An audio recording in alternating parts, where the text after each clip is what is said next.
Oke, selamat malam, Apes dan teman-teman. Jadi kami sekarang kelompok 7 ingin menceritakan tentang mobil listrik dan fuel cell sebagai pengganti mobil bensin. Kelompok kami kelompok 7 terdiri dari Alex Sarando Hartono, Felicia Zumi, dan saya sendiri Kenneth NS.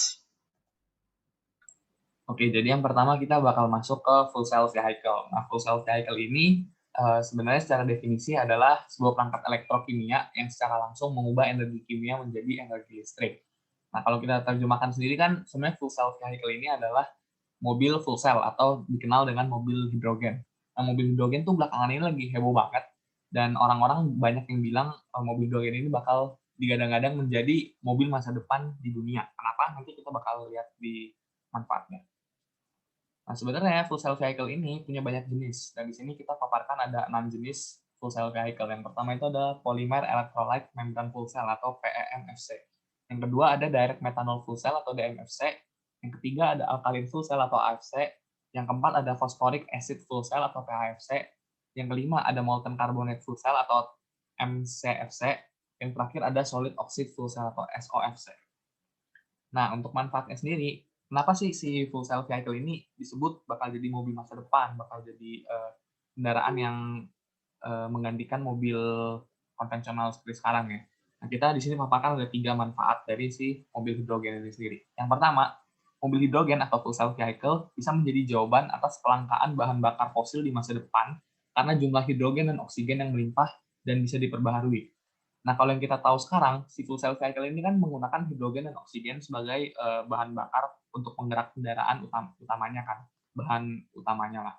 Nah, kalau kita sekarang balik lagi nih ke mobil-mobil kita yang sekarang yang masih pakai bahan bakar bensin, solar, segala macam, itu kan dari bahan bakar fosil.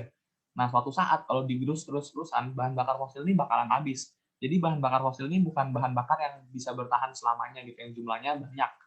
Nah, sementara si fuel cell vehicle ini bisa menjadi alternatif suatu saat kalau misalkan si bahan bakar fosil ini menjadi langka dan udah nggak bisa lah diperbarui lagi gitu. Sementara fuel cell vehicle ini kan menggunakan hidrogen dan oksigen. Kita tahu hidrogen dan oksigen itu jumlahnya melimpah banget, kaya banget dan mudah diperbarui. Jadi agak apa ya, tidak mungkin lah si fuel cell vehicle ini tidak bisa dioperasikan dengan kurang maksimal gitu. Pasti akan sangat banyak jumlahnya dan bisa lanjut ke manfaat keduanya, bisa mengurangi emisi karbon dan mobil full cell vehicle ini kan anti bising. Dia juga ramah lingkungan. Kenapa? Karena si mobil-mobil konvensional yang kita kenal sekarang, dia itu mengeluarkan emisi karbon lewat asap knalpotnya gitu. Jadi kalau misalkan kita pakai full cell vehicle, banyak orang yang bilang kita bukannya justru merusak lingkungan, tapi kita malah memperbaiki lingkungan karena mereka semua berpendapat bahwa full cell vehicle ini tidak mengeluarkan emisi karbon, tapi justru mengeluarkan oksigen yang bisa semakin memperbaiki lingkungan gitulah ya. Nah, itu yang membuat dia disebut juga ramah lingkungan. Dan yang kedua itu dia disebut anti bising. Kalau misalkan mobil-mobil kita sekarang kan bising banget gitu ya. Nggak semua mobil, cuma rata-rata tuh pasti bising gitu. Itu juga dapat menyebabkan polusi suara di luar sana gitu kan. Kalau misalnya full self vehicle ini itu nggak bising sama sekali, jadi benar-benar mobilnya tenang. Dan ini bisa mengurangi 2 masalah kita sekaligus, yaitu pertama masalah polusi suara dan yang kedua masalah polusi udara. Nah, yang terakhir, itu si fuel cell vehicle ini dapat beroperasi dengan jarak tempuh yang lebih jauh dibandingkan mobil listrik biasa, karena tidak bergantung sepenuhnya pada baterai, melainkan pada kapasitas tabung gas yang dimiliki. Nah, ini juga dapat menjadi perbedaan yang cukup mendasar antara fuel cell vehicle dengan mobil listrik yang biasa. Kenapa? Karena pertama, daya tampungnya itu jauh lebih besar dibandingkan mobil listrik yang biasa. Jadi kita bisa menjangkau atau daya jangkaunya si mobil hidrogen ini bisa dibilang lebih jauh daripada mobil listrik.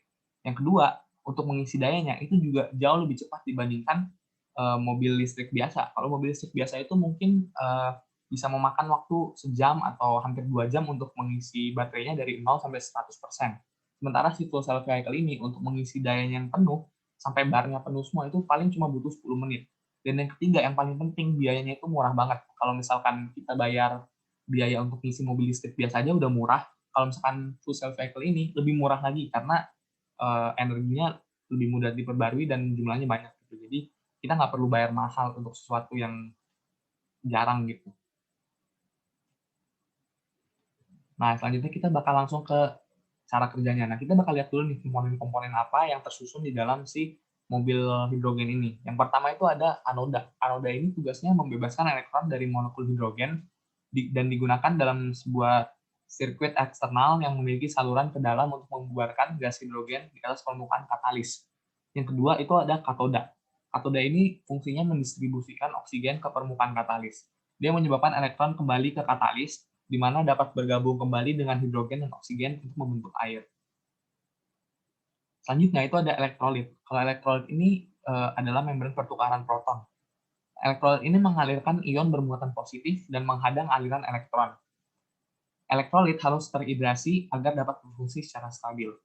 Nah, yang terakhir itu ada katalis itu sendiri. Katalis ini memfasilitasi reaksi oksigen dengan hidrogen. Katalis terbuat dari platinum nanopartikel yang sangat tipis dan dilapisi dengan kertas karbon atau kain.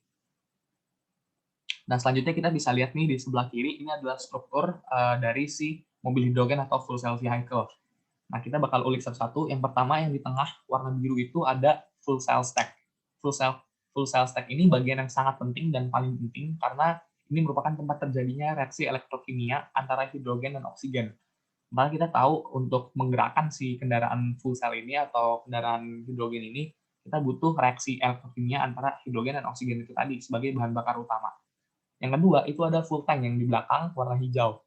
Fuel tank ini tangki untuk menyimpan hidrogen dengan tekanan yang sangat tinggi, sekitar 700 bar. Nah, fuel tank ini kita juga udah bisa temui sebenarnya di mobil-mobil yang sekarang kita pakai atau di mobil listrik biasa. Ini tempat buat nyimpan bahan bakarnya gitu. Kalau misalnya udah habis, ya kita ngisinya di fuel tank ini. Nah, yang terakhir itu ada baterai. Nah, baterai itu yang warna coklat di depan sebelah kiri. Nah, baterai ini fungsinya untuk menyimpan tegangan listrik yang lebih yang dihasilkan oleh fuel cell stack yang di tengah. Nah, setelah kita mempelajari tentang fuel cell vehicle, kita akan mempelajari tentang saudaranya electric car. Jadi singkatnya, electric car adalah mobil yang digerakkan dengan motor listrik yang disimpan di dalam baterai atau tempat penyimpanan energi lainnya. Seperti yang kita ketahui, jenis-jenis electric car itu ada 4. Yang pertama adalah battery electric vehicle atau BEV, ada hybrid electric vehicle atau HEV, plug-in hybrid electric vehicle (PHEV), dan yang terakhir yang sudah kita bahas, fuel cell electric vehicle atau VCEV.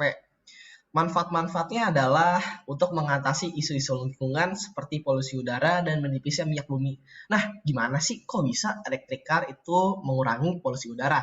Nah, caranya begini. Dengan adanya electric car, mobil yang bertenaga listrik otomatis karena tidak menggunakan bensin, CO2 yang akan dihasilkan oleh mobil itu akan berkurang, yang akan menyebabkan mengurangi jejak karbon, yang akhirnya akan meminimalisirkan efek gas rumah kaca, yang akhirnya akan memperbaiki atau setidaknya meminimalisirkanlah kerusakan lapisan ozon, dan yang pada endingnya akan meminimalisirkan pemanasan global itu sendiri.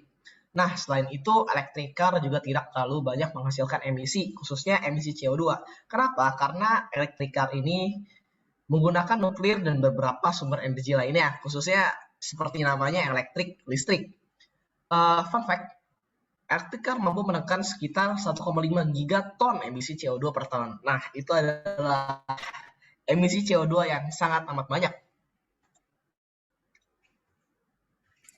Untuk cara kerja electric car sendiri, itu yang pertama itu pada saat pedal di motor ditekan, controller akan mengatur daya listrik dari baterai traksi dan inverter. Selanjutnya si inverter ini tuh bakal ngirimin sejumlah energi listrik ke motor. Di motor ini, energi listrik bakal diubah ke energi mekanik yang bakal membantu proses pemutaran transmisi sehingga mobil pun bisa bergerak.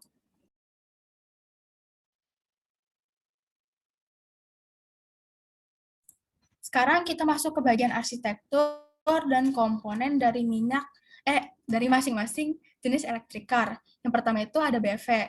BEV itu cuma menggunakan baterai, jadi cara pengisiannya itu hanya tinggal dihubungkan ke jaringan listrik eksternal.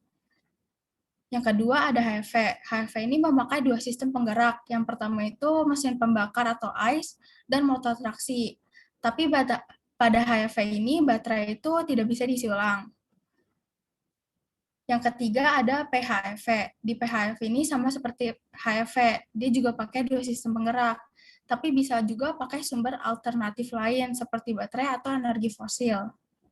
Dan yang terakhir ada FCV.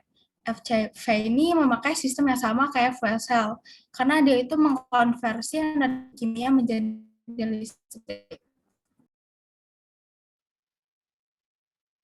Untuk komponen dan fungsi electric car, yang pertama itu ada baterai traksi, bisa dilihat di bagian A.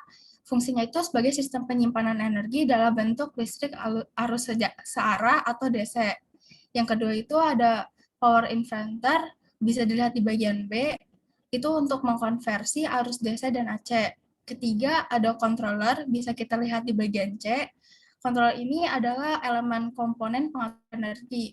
Yang keempat ada motor traksi di bagian D untuk penggerak dan regenerasi.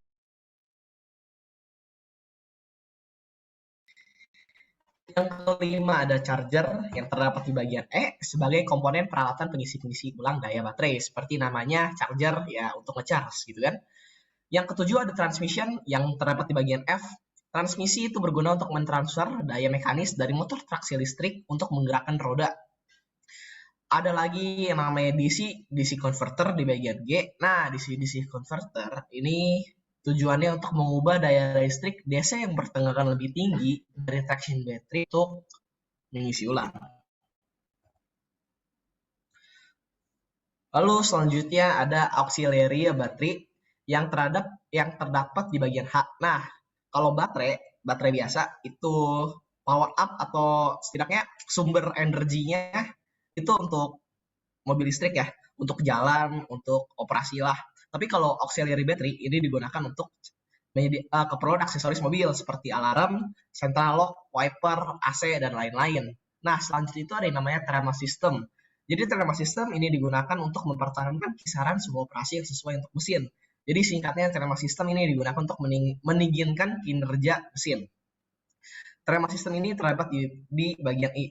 Yang terakhir ada charging port atau charge port. Nah, charge port ini digunakan untuk sebagai titik pengisian daya. Jadi supaya mobil ini bisa di-charge gitu. Nah, itu sekian presentasi dari kami. Terima kasih.